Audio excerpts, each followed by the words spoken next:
கோத்தகிரி மேட்டுப்பாளையம் மலைப்பாதையில் 1 மணி நேரமாக பொதுமக்களை அச்சுறுத்திய காட்டு யானையால் பரபரப்பு ஏற்பட்டது. இது குறித்த கூடுதல் தகவல்களை செய்தியாளர் ஐயாசாமி வழங்க கேட்கலாம். ஐயாசாமி, விவரங்களை பகிர்ந்துக்கலாம். ஸ்ரீராம், கோத்தகிரியிலிருந்து மேட்டுப்பாளையம் செல்லக்கூடிய மலைப்பாதை என்பது அடர்ந்த வனப்பகுதியாகும். இந்த நிலையில் நேற்று மாலை இந்த மலைப்பாதையில் ஒற்றை காட்டு யானை ஒன்று உலா வந்தது. இதனால் அச்சாலை வழியாக பயணித்த வாகன ஓட்டிகள் மிகுந்த அச்சமடைந்தனர். சில காட்டு யானையை கண்டு வாகன ஓட்டிகள் ஓட்டமும் பிடித்தனர். குறிப்பாக இந்த மலைப்பாதையில் கோடை சீசன் துவங்கியுள்ளதால் நாள்தோறும் இந்த கோத்தகிரி மலைப்பாதையில் ஆயிரக்கணக்கான சுற்றுலா பயணிகள் இச்சாலை வழியாக பயணித்து வருகின்றனர். கடந்த சில நாட்களாகவே இந்த மலைப்பாதையில் ஒற்றை காட்டு யானை நடமாட்டம் இருந்து வரும் நிலையில் மக்கள் அச்சத்துடனே பயணித்து வருகின்றனர். இந்த நிலையில் தான் நேற்று மாலை இந்த ஒற்றை காட்டு யானை உலா வந்ததால் வாகன ஓட்டிகள் மிகுந்த அச்சமடைந்தனர்.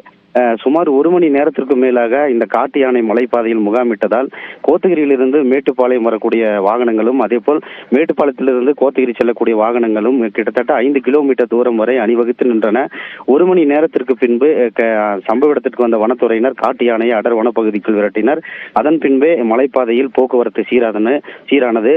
தொடர்ந்து இந்த ஒற்றை காட்டு யானை நடமாட்டத்தால் வாகன ஓட்டிகள் அச்சமடைந்துள்ள நிலையில் வனத்துறையினர் அந்த காட்டு யானையை அடர்ந்த வனப்பகுதிக்குள் விரட்டி சுற்றுலா பயணிகள் மற்றும் மலைப்பாதையில் பயணிப்போருக்கு பாதுகாப்பு ஏற்படுத்த வேண்டும் என கோரிக்கை எழுந்துள்ளது. ஸ்ரீராம், தகவல்களை வழங்கியதற்கு நன்றி ஐயாசாமி.